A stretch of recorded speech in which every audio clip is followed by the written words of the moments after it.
All right, football fans, grab your popcorn because we're diving into one of the sport's spiciest debates, the Cristiano Ronaldo curse. Yes, you heard that right. A supposed curse tied to the man, the myth, the machine, CR7 himself. Is this a supernatural phenomenon, a superstition spun out of control, or just an excuse for poor performance? Let's unpack it. From Manchester United's number 7 jersey struggles to Real Madrid's post-Ronaldo blues, the narrative has everything: drama, decline, and maybe a pinch of witchcraft. And let's not forget the fans and media fanning the flames like it's the Champions League final. So, is it all myth, or does Ronaldo truly leave behind a trail of chaos wherever he goes? Let's find out. 1. Setting the stage. Why the Cristiano Ronaldo curse? Let's start with the basics. Cristiano Ronaldo, love him or hate him, has had a career so legendary it's basically a football fairy tale. But here's the twist. Wherever he leaves, people start whispering about a curse. You know, like, he who must not be named, but with better abs. Take Real Madrid, for example. After Ronaldo left in 2018, their Champions League dominance crumbled faster than a poorly built Jenga tower. Coincidence? Or the curse of CR7? It's the kind of narrative that keeps fans and pundits up at night. But before we jump to conclusions, let's look at the clubs he's cursed. Because the stories are as dramatic as a Ronaldo free kick in the 90th minute. 2. The impact on clubs after Ronaldo's departure. Manchester United, the number 7. Bermuda Triangle. When Ronaldo left Manchester United in 2009, he didn't just leave a legacy. He left a black hole in the iconic number 7 jersey. Michael Owen, Angel Di Maria, Alexis Sanchez. The list of players who've struggled under its weight reads like a Shakespearean tragedy. One fan even tweeted, "It's not the jersey that's cursed, it's the ghost of Ronaldo's brilliance haunting every player who dares wear it." Spooky, right? United's post-Ronaldo struggles weren't just about the jersey. The club's performance dipped, management turned into a game of musical chairs, and fans started wondering if Sir Alex had taken the club's magic with him when he retired. But hey, at least they still sell a lot of jerseys. B. Real Madrid, the Royal Blues. Then we have Real Madrid. After Ronaldo's departure, they went from 3 consecutive Champions League titles to crashing out in the round of 16. It's like going from headlining Glastonbury to playing in your neighbor's garage. Their goal tally also plummeted. In the 2018-19 season, they scored their lowest La Liga total in over a decade. Coincidence? Or was the King's departure too much for the Galacticos to handle? Fans called it the curse of the king, and honestly, when your team goes from legendary to lackluster, it's easy to blame the guy who left. See Juventus, the Ronaldo hangover. And then there's Juventus. Ronaldo's move was supposed to bring them Champions League glory. Instead, they got heartbreak, and after he left, things got even worse. It's like inviting Ronaldo to your party and then realizing he took the DJ with him when he left. Post-Ronaldo, Juventus struggled to find their footing. Was it a curse, or just bad tactics? You decide. 3. Superstitions and theories. A. The witchdoctor's curse. Now let's get into the weird stuff. Ever heard about the Portuguese witchdoctor who claimed Ronaldo was cursed for skipping his father's funeral to play a match? Apparently this unleashed negative energies on Ronaldo's career. Sounds legit, right? Football has always been steeped in superstition. Pelé had his lucky shorts, Maradona had his, let's call it divine intervention, and now Ronaldo has a curse. It's basically the football equivalent of blaming Mercury in retrograde. B. Voodoo tales. And then there's the voodoo angle. Rumor has it Ronaldo's been the target of not one but multiple curses. A self-proclaimed sorcerer even claimed he cursed Ronaldo's legs before a Champions League match. Spoiler alert, Ronaldo scored 2 goals that night. Guess the spell backfired. The takeaway? If you're going to curse Ronaldo, maybe pick something less specific than his legs, like his hair gel or his Instagram captions. 4. Performance and goal-scoring theories. The Ballon d'Or curse. Here's another theory, the Ballon d'Or curse. Some fans believe winning the prestigious award brings bad luck. For Ronaldo, this idea gained traction during the 2014 World Cup, when Portugal was eliminated early. But let's be real, blaming the Ballon d'Or for a bad tournament is like blaming your shoes for a bad dance move.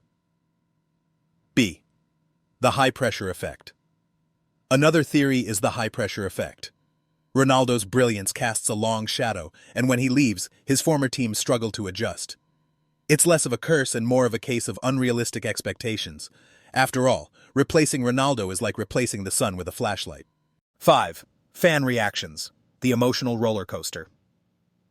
When it comes to Cristiano Ronaldo, fans are like characters in a telenovela. Passionate, dramatic, and always ready for a plot twist. His departures from clubs don't just spark debates, they trigger full-blown emotional meltdowns. Take Manchester United fans, for example. When Ronaldo left for Real Madrid in 2009, there were tears, protests, and a lot of broken hearts. Fast forward to 2021, when he made his grand return to Old Trafford, and the club sold over 500,000 jerseys in just a week. It was like a fairy tale comeback. But then came 2022, when his controversial exit after the fallout with Erik ten Hag left fans divided. Some calling him a hero, others accusing him of tarnishing his legacy. Real Madrid fans weren't any less dramatic. After Ronaldo's move to Juventus in 2018, they held protests outside the Santiago Bernabeu, chanting, "No Ronaldo, no party." For years, they debated whether Karim Benzema's rise to stardom could ever truly replace Ronaldo's presence. Spoiler alert, the debate still isn't settled. Juventus fans, well, they experienced the full spectrum of emotions. When Ronaldo joined, it felt like the beginning of a European dynasty. But when the Champions League trophy stayed elusive and Ronaldo left for Manchester United, many fans wondered if they had been too quick to crown him their savior. And now we've got Al Nassr fans. In Saudi Arabia, Ronaldo's arrival was treated like a royal coronation. From murals to stadium sellouts, the reception was nothing short of legendary. Yet even here, there's a hint of trepidation. What happens when Ronaldo eventually moves on? Will the curse follow him to his next destination, or will Al Nassr prove to be the exception? What's fascinating is how fans can flip-flop so quickly. One moment, they're building statues of Ronaldo. The next, they're tearing them down. Figuratively, of course. It's as if being a Ronaldo fan comes with a lifetime membership to an emotional roller coaster, complete with dramatic highs and gut-wrenching lows. And let's not forget the memes. Ronaldo fans are the undisputed kings and queens of meme culture. Whether it's celebrating his latest goal or lamenting his departure, you can bet there's a viral meme for every occasion. My personal favorite? The one with Ronaldo as a Greek god captioned, "Even Zeus envies his legacy." But here's the truth. For Ronaldo fans, the emotional investment isn't just about his goals or his trophies. It's about the moments he creates, the bicycle kicks, the last-minute free kicks, and yes, even the iconic "See you" celebration. Love him or hate him, Ronaldo gives fans something to talk about, and in the world of football, that's worth more than any curse. 6. The media's role in perpetuating the myth. Let's be real. If there's one thing the media loves more than Cristiano Ronaldo's goals, it's a juicy narrative. And the so-called Cristiano Ronaldo curse? Oh, it's the gift that keeps on giving. Football media thrives on drama, and Ronaldo's story is a blockbuster hit, complete with twists, turns, and a little sprinkling of superstition. Think about it. Headlines like "The Curse of Ronaldo Strikes Again" or "Life After CR7, Why Teams Struggle" are impossible to ignore. They grab your attention, make you click, and before you know it, you're deep in a rabbit hole of speculative analysis and viral memes. Whether it's print media, TV pundits, or social platforms, everyone's cashing in on the drama. Headlines that sell the drama. For instance, after Real Madrid crashed out of the Champions League in 2019, the media wasted no time pinning the blame on Ronaldo's departure. Articles claimed the Galacticos are lost without their king. Forget tactical issues or injuries, this was about the curse. Juventus experienced the same treatment. When they failed to make it past the round of 16 in the Champions League during Ronaldo's tenure, headlines screamed, "Is Ronaldo a blessing or a burden?" The narrative was less about strategy and more about sensationalism. And don't get me started on Manchester United's second Ronaldo era. Every misstep, from poor team performances to locker room tensions, became fodder for dramatic stories about how Ronaldo's larger-than-life presence disrupted the team dynamics. Social media, the amplifier. But traditional media isn't the only culprit. Social media platforms like X, formerly Twitter, TikTok, and Instagram are the megaphones that amplify these narratives. The moment a team struggles post-Ronaldo, you can bet Ronaldo Curse will be trending faster than his latest Instagram post. Memes are particularly ruthless. You've probably seen the one where Ronaldo's face is photoshopped onto a grim reaper holding the badges of Manchester United, Real Madrid, and Juventus. The caption? "Who's next?" It's dark, it's funny, and it keeps the curse alive in the public imagination. Even fan channels on YouTube and podcasts aren't immune. From in-depth debates to wild conspiracy theories, the curse is dissected, rehashed, and debated endlessly. Because let's face it, controversy sells, and Ronaldo is the golden goose of football drama. Pundits, adding fuel to the fire. Football pundits also play a huge role. Shows like Match of the Day or El Chiringuito love to dissect Ronaldo's every move, or lack thereof. When his former teams stumble, pundits can't resist drawing a connection, no matter how tenuous. Take Gary Neville, for example, who once said, "When you lose a player of Ronaldo's caliber, the vacuum he leaves is almost impossible to fill." Sure, he's stating the obvious, but combine that with a struggling team, and suddenly it's spun as evidence of a curse. On the flip side, pro-Ronaldo pundits argue that his former teams fail because they didn't properly replace him, not because of any mythical curse. And this back and forth fuels the narrative even more. It's like football's version of a courtroom drama, with Ronaldo as both the defendant and the prosecutor. The media's love for superstition. Let's not forget football media's obsession with superstition. From Pele's lucky shorts to Maradona's hand of God, the sport is steeped in myth and ritual. So when a larger-than-life figure like Ronaldo exits a club and the team struggles, it's almost too tempting for the media to resist framing it as a curse.